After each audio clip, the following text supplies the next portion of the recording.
What if I told you that the only thing standing between who you are today and who you were meant to become is talent, luck, or perfect timing? What if the real barrier is simply the decision you haven't made yet, the choice to step forward and claim the life that is waiting for you? This isn't about waiting for some magical moment when everything aligns perfectly. This is about understanding a profound truth that the ancient Stoics discovered thousands of years ago. You already possess everything you need to transform your life right now, in this very moment. The Stoics, those remarkable philosophers of ancient Rome and Greece, understood something that most people spend their entire lives trying to figure out. They knew that we can't control what happens around us, these circumstances, the chaos, the unexpected turns that life throws our way. But what we can control, what we always have power over, is how we choose to respond. Epictetus, a Stoic philosopher who was once a slave before becoming one of the most influential thinkers of his time,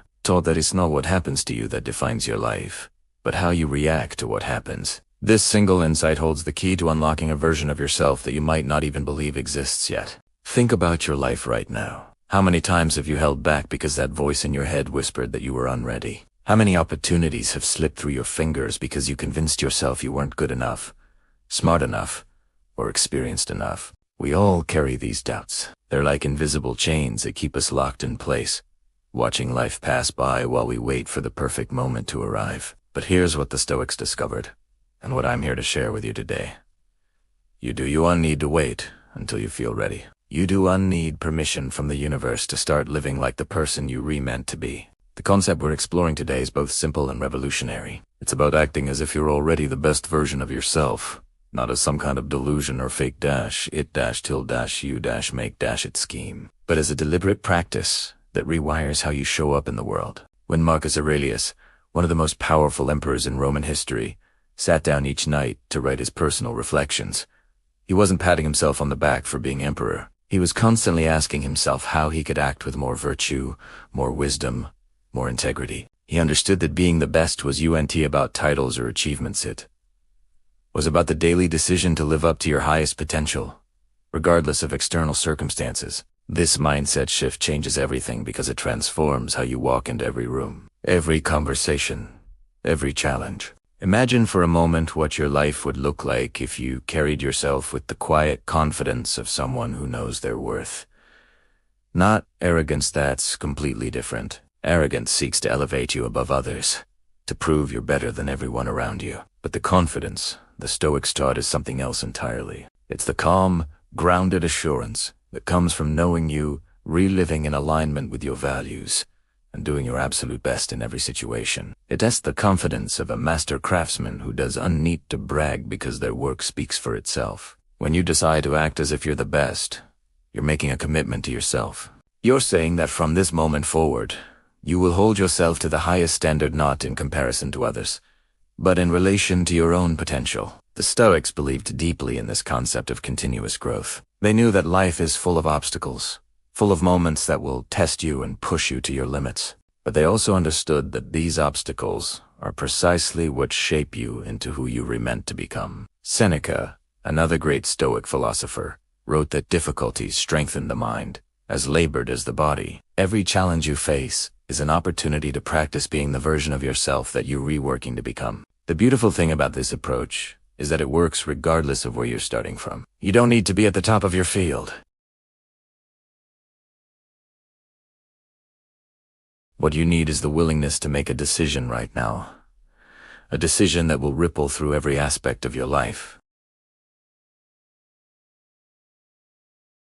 You're claiming potential. You're saying yes to growth, yes to learning, yes to becoming more than you were yesterday. This is how transformation begins, not with a grand gesture or perfect conditions, but with a simple choice followed by consistent action. Marcus Aurelius reminded himself daily that every morning brings a precious opportunity. He wrote about the privilege of being alive, of having another chance to think, to love, to contribute something meaningful to the world. He understood that this mindset couldn't be something you adopt once and forget about. It had to be a daily practice, a constant recommitment to excellence.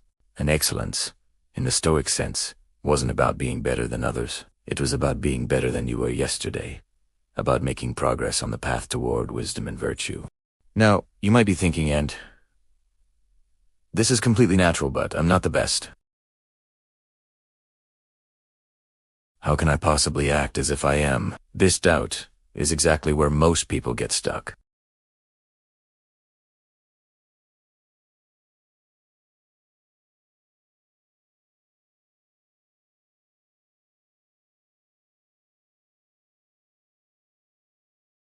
It's not about pretending or being delusional. It is about shifting your mindset in a way that unlocks capabilities you didn't even know you had.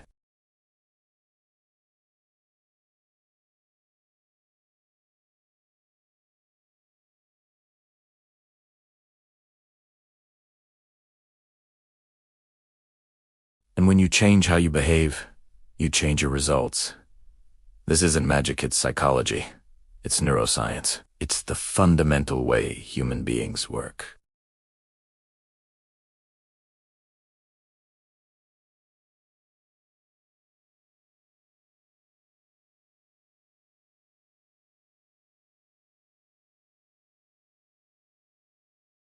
Even if you don't get that particular job, the practice of embodying that confident mindset prepares you for the next opportunity and the one after that.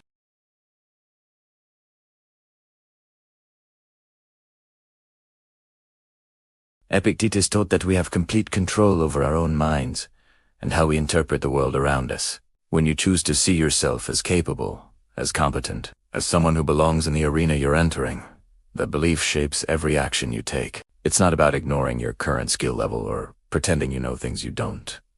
It's about approaching each situation with the confidence that you can handle whatever comes your way, that you can learn what you need to learn, that you can rise to meet the challenge in front of you. Think about the great athletes, the successful entrepreneurs, the artists who create work that moves millions of people. What separates them from everyone else isn't just talent or lucky breaks.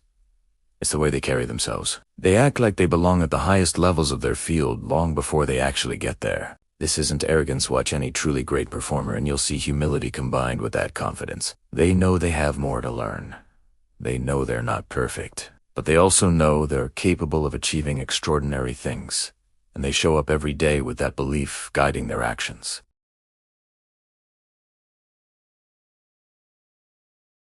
This is the heart of the mindset we're discussing. Acting as if you're the best is a commitment to lifelong learning and growth.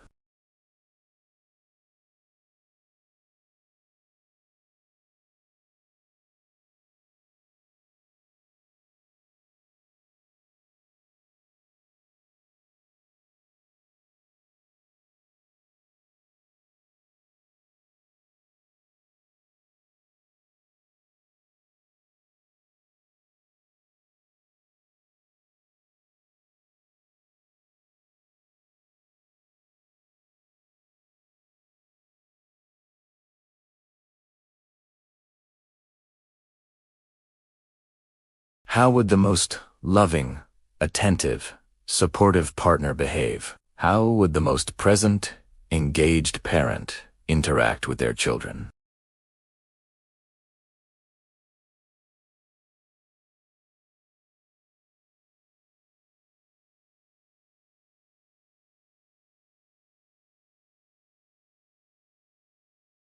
Instead of seeing yourself as someone trying to get in shape, you start acting as if you're someone who values their body and treats it with respect.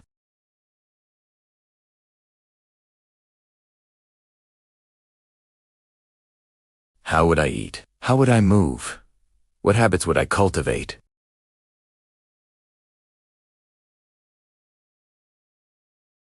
Every time you choose the healthy option over the easy one, you're practicing being the person you want to become.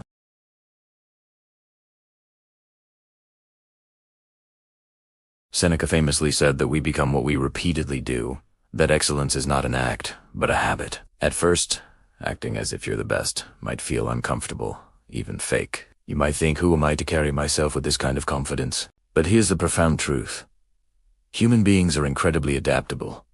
We are shaped by our thoughts and actions. If you consistently act with confidence, you start to feel more confident. If you make disciplined choices day after day, you become a more disciplined person.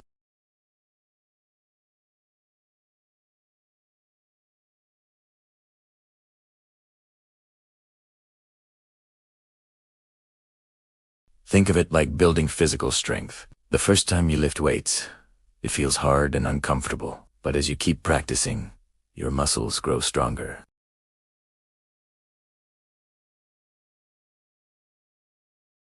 Each time you practice it, each time you choose to carry yourself with purpose and confidence, you reinforce that neural pathway. Eventually, it stops being an act. It becomes how you naturally show up in the world.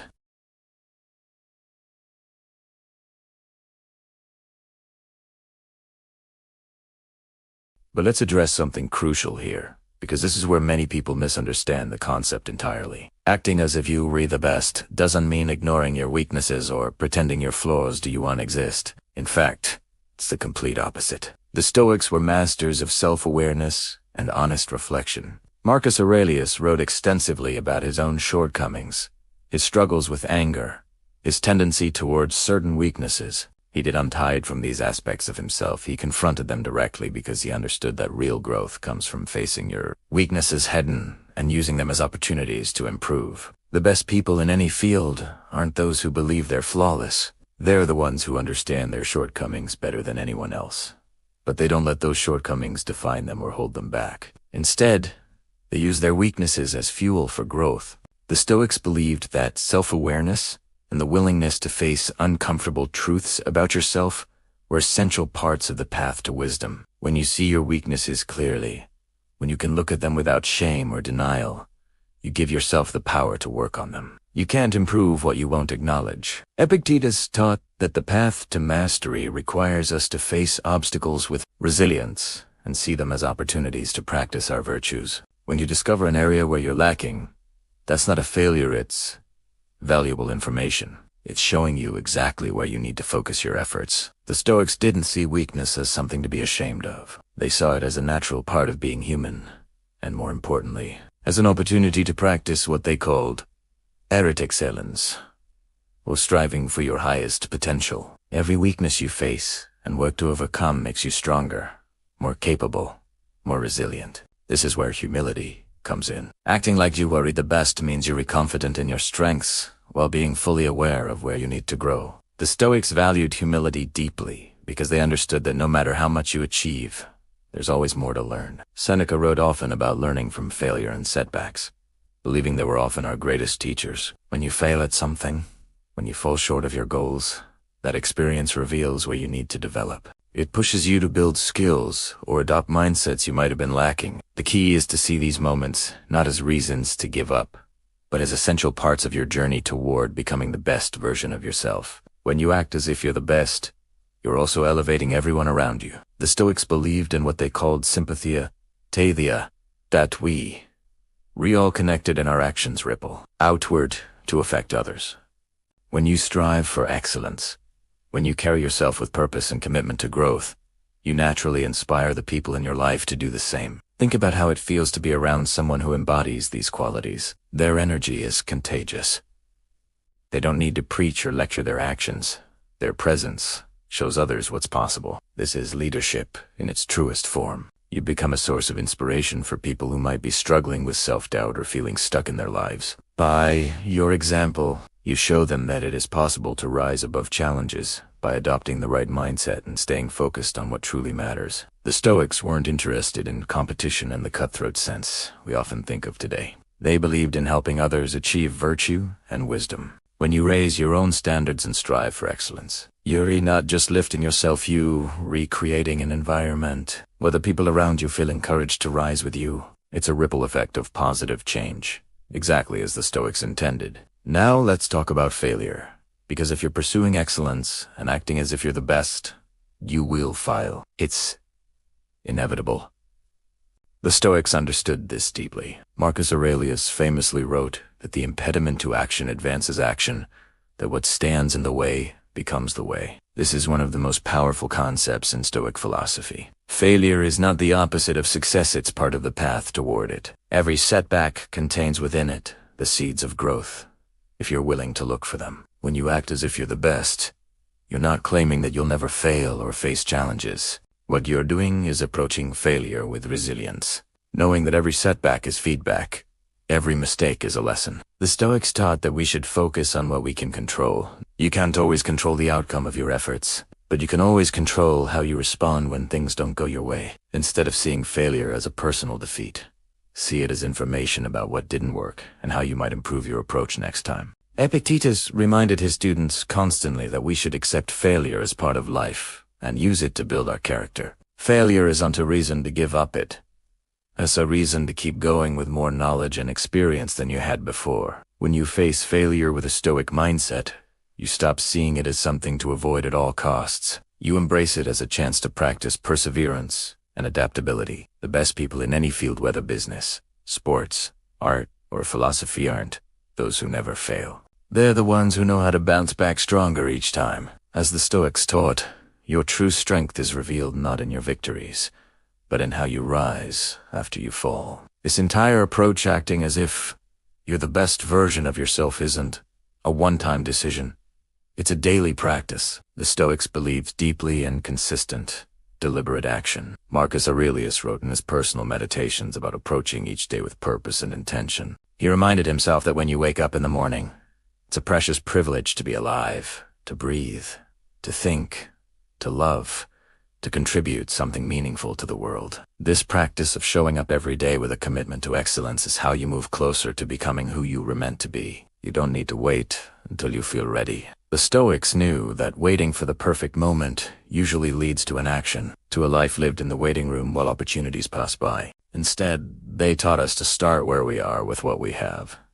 You don't need to be perfect, you need to be consistent. By acting as if you're the best each day, by making that choice again and again, you're practicing the qualities that will eventually define you. Over time, what started as a conscious effort becomes part of your character. The mask you put on becomes your face. The role you practice becomes who you are. Remember, this isn't about arrogance or pretending to be something you're not. It's about aligning your actions with your potential and striving for excellence in everything you do, whether in your work, your relationships, or your personal growth. Acting as if you're the best helps you raise your own standards and live with genuine purpose. As the Stoics taught, we control our actions, and through our actions, we shape our lives. So make this mindset a daily practice. Every morning when you wake up, ask yourself one simple question. How would the best version of me approach this day? With that question guiding you, you'll find yourself consistently moving toward the life you're capable of living. One action at a time, one day at a time, one choice at a time. This is the path the Stoics walked, and it's the path that's available to you right now, in this very moment.